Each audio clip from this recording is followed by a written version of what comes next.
Makam Londo sebagai saksi pada sejarah kolonial. Halo semuanya, perkenalkan saya Rahma Elatan Kusida dari SMP Indonesia Malang. Kali ini saya sedang berada di Makam Londo yang terletak di Jalan SPFD nomor 36, Sukun, Kecamatan Sukun, Kota Malang, Jawa Timur. Yang pertama, untuk menggali informasi mengenai sejarah kolonial di Kota Malang melalui tempat peninggalannya, seperti Makam Londo. 2. Untuk mengetahui fungsi bangunan Makam Londo dahulu dan sekarang. 3.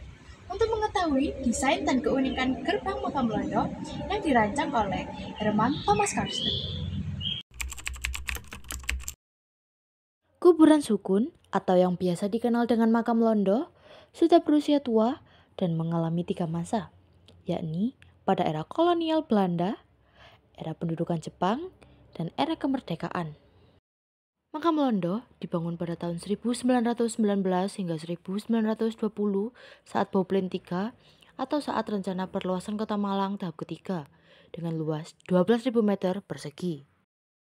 Pada masa tersebut, Makam Londo dikenal sebagai Europese Begraafplaats Sukun te Malang atau pemakaman Eropa di Sukun Malang. Lebih dari 200 makam orang Eropa yang disemayamkan di Makam Londo pada masa tersebut.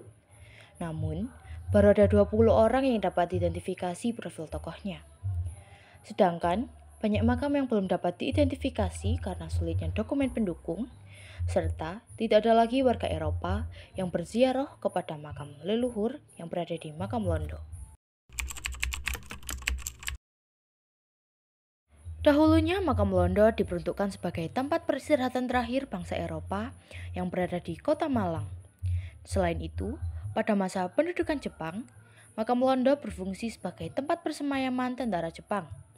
Namun, seiring berjalannya waktu, kini Makam Londo difungsikan sebagai tempat pemakaman umum mencakup beberapa etnis, termasuk Tionghoa dan warga negara Indonesia. Gerbang Makam Londo dirancang oleh seorang arsitek terkenal asal Belanda, yakni Herman Thomas Karsten. Dengan bentuk yang unik, gerbang ini dipenuhi dengan detail arsitektur yang artistik. Bentuk makam di kompleks pemakaman ini indah karena dilengkapi oleh pilar, patung malaikat, dan juga prasasti.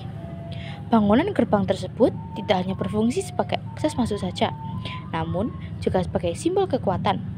Keberadaan simbol Freemason pada beberapa batu nisan di kompleks makam ini dapat meningkatkan daya tariknya.